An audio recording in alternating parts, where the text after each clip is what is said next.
Fantastic film bubblegum అనే ఫిల్మ్ని ఇప్పుడే మేమంతా చూడడం జరిగింది. నేను లాస్ట్ టైం చెప్పినట్టు ఇందులో ఏదో ఒక సీన్ ఎప్పుడో అప్పుడు ఎవరో ఒకరికి ఎక్కడో ఒకటి కనెక్ట్ అవుతూ ఉంటుంది. సో అది మాత్రం డెఫినెట్లీ ట్రూ. ఈ సినిమా చూసిన తర్వాత ఐ థింక్ మేమంతా ఒక ట్రాన్స్ లో ఉన్నాం. మేమంతా ఇప్పుడు మా డీజే ఆది ఫ్యాన్ క్లబ్ కి జాయిన్ అవుతున్నాం.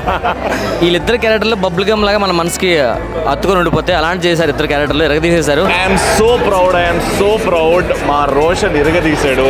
హీఈస్ త్రూ అండ్ ఇప్పటి నుంచి పెద్ద పెద్ద సినిమాలు చిన్న సినిమా చేసిన పెద్ద హిట్ కొట్టే దమ్ము సాధించాడు మా రోషన్. మా యూత్ కి సంబంధించిన సినిమా, బట్ ఫ్యామిలీస్ కూడా బాగా ఎంటర్టైన్ అవుతున్నారు. ఫ్యామిలీస్ కూడా బాగా కనెక్ట్ అవుతారు ఈ సినిమాకి. So don't miss watching bubble gum. Cinema అలా నీట్గా వెళ్ళిపోతుంది. బబుల్ గమ్ లాగా అసలు తాగదు. హ్యాపీగా మీరు అందరూ వచ్చి చూడొచ్చు. రోషన్ గారు నిజంగా రియల్లీ వెరీ నైస్. అంటే అసలు డెబ్యూట్ మూవీ లాగా అనిపించలేదు. అందరూ అయితే అదే ఫీల్ అయ్యారు.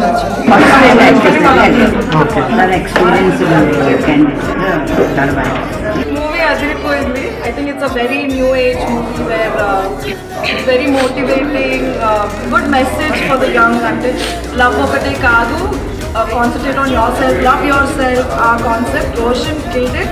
హీరో బాగా యాక్ట్ చేశాడు. సినిమా బాగుంది.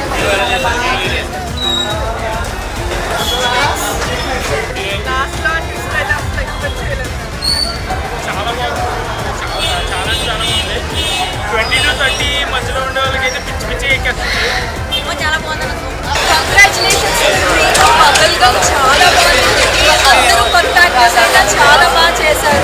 హీరో రోషన్ డెబ్యూ మూవీలో అసలు చేయలేదు. బాగా ఎక్స్పీరియన్స్ ఉన్నట్టు చేశాడు. కూల్కి వెళ్ళిపోయింది. నీట్గా ర్యాట్ చేసే మూవీ ఇది.